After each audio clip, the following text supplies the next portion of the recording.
好，講下先。頭先有個課題係關於即係由小朋友啦開始變青少年，慢慢自立嘅問題啊。咁點樣去做到呢一 part 呢？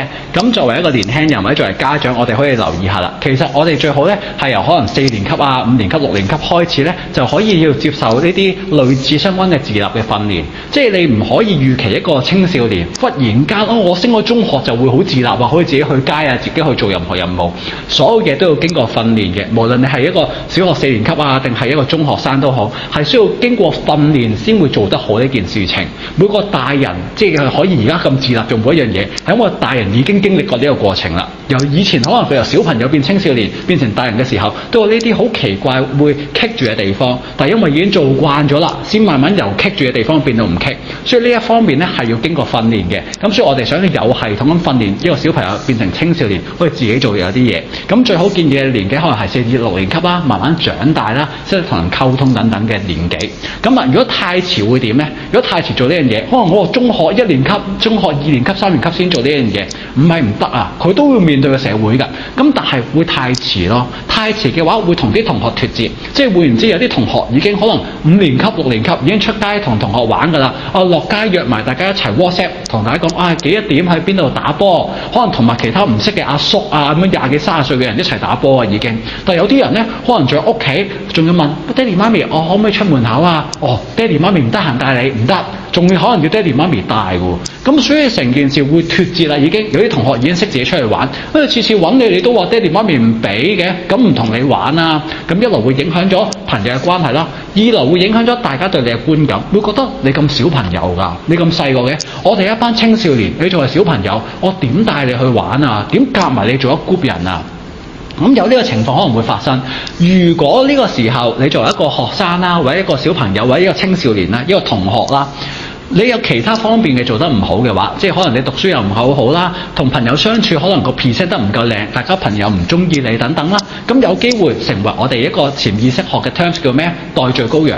呢個代罪羔羊唔係中文嘅詞彙，即係唔係我做錯事情跟住去揾你去代罪，唔係呢一樣嘢。我哋呢個詞彙大概意思就係咩呢？喺一個團體入邊啦，總會有一個人係會俾人蝦、俾人笑，但係大家又未必唔中意佢嘅喎。只不過一個 group 入邊係有個人會適合俾人欺凌啊，俾人去笑下佢啊，玩下佢，整蠱下佢嘅角色。有啲人係你從來都唔敢整蠱嘅，但係有啲人呢，你就會中意整蠱佢嘅，但係你又唔係唔中意佢喎。咁我哋就會稱之為代罪羔羊。所以如果你太脫節嘅話，太唔自立，太小朋友，呢一班青少年入邊太小朋友，大家就會覺得，你明明同我同年紀，大家同一個，大家都係中1、中2，你咁小朋友，咩都要跟爹哋媽咪嘅，我哋嘅大個仔咩都自己決定嘅，你會脫節咗。大家如果仲會發覺你其他嘢讀書又唔得，運動又唔得，其他嘢又奇奇怪怪嘅話呢，就會有機會成為代罪羔羊。所以點我哋要強調自立更加重要，就因為自立係其中一個環節。如果你呢個環節做得唔好，就會影響其他嘢。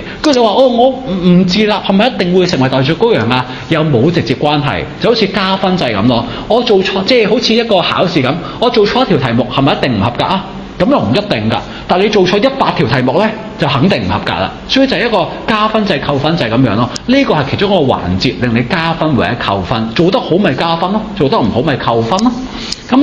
咁我哋講完咁多啦，就係點樣幫助小朋友由青少年咁樣自立呢？其實我哋係需要訓練啦，可以點做訓練啊？可以由近到遠先，即係例如佢要去學習出街等等啦。可能個目的地，可能首先就係佢從來未試過自己踏出家門口嘅，咪俾佢自己行出個屋企門口先咯。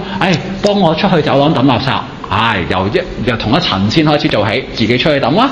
好啊，識得去抌垃圾啦，試下可能落街喎，撳 lift 落去下邊咯。撳 lift 落去都得啦。咁第3個訓練咩？可以落閘走遠少少啦，可能同去麥當勞去買嘢食啦。呢個落街嘅麥當勞買得到啦，試下去下一條街嘅711啦，下一條街都得嘅喎。咁慢慢可能去第2個區啦，可能去直情去唔同嘅，可能住九龍就去港島添啦。慢慢開始新園就係可以去嘅地方，由屋企嘅門口開始去改變咗由唔同嘅地方做起啦，由近到遠。而家長嘅距離亦都可以由近到遠㗎，由初頭今次你去屋企門口抌垃圾，我會陪住你嘅，我企喺你後邊先啦。你行先嘅，我跟住你。因為平時係爹哋媽咪行先，或者企喺側邊去帶領個小朋友去行㗎嘛。而今次係個小朋友帶領個家長去行，帶領家長去抌垃圾啦，帶領家長去撳 lift 啦，帶領家長去麥當勞買嘢食等等，呢啲就係由小朋友帶領去。喂，你行錯我都唔出聲㗎啦，由你行錯，你好迷茫咁望住我應該行邊啊，我都唔答，因為由佢帶領㗎嘛。咁所以呢一個就係家長都可以做嘅嘢啦。嗱，由俾佢帶領先啦，跟住開始佢識行咯喎，由以前可能企喺佢前邊或者拖住佢行，到開始企喺佢後邊等佢行先啦。到之後可能係越嚟越遠㗎啦，即係可能隔幾個身位，到可能隔成條街等等，要望到佢嘅位置。嗱，由以前貼住啦，到開始遠少少，跟住到開始望得好遠先望到佢啦。慢慢開始由唔望啦，唔望佢咪好似好危險。放心，有啲家長咧有分享過可以做啲咩？可以俾個電話佢啦，或者有啲就係手錶嘅電話，即係我俾個電話佢，驚佢玩，驚佢俾人偷、俾人搶。有啲手錶電話咧，就係可能撳幾個掣就可以同到爹哋媽咪通訊嘅，都係一啲可以方便做到嘅方式，就係又唔驚個小朋友走失，但係又做到慢慢獨立出嚟。因為我哋有啲家長有啲小朋友咧，甚至可能4年級啦，已經可以家長訓練到佢咧可以搭 Uber 嚟同搭 Uber 走嘅。咁所以呢啲咧就係特登同大家分享一下，可以俾大家做嘅由小朋友變青少年嘅訓練。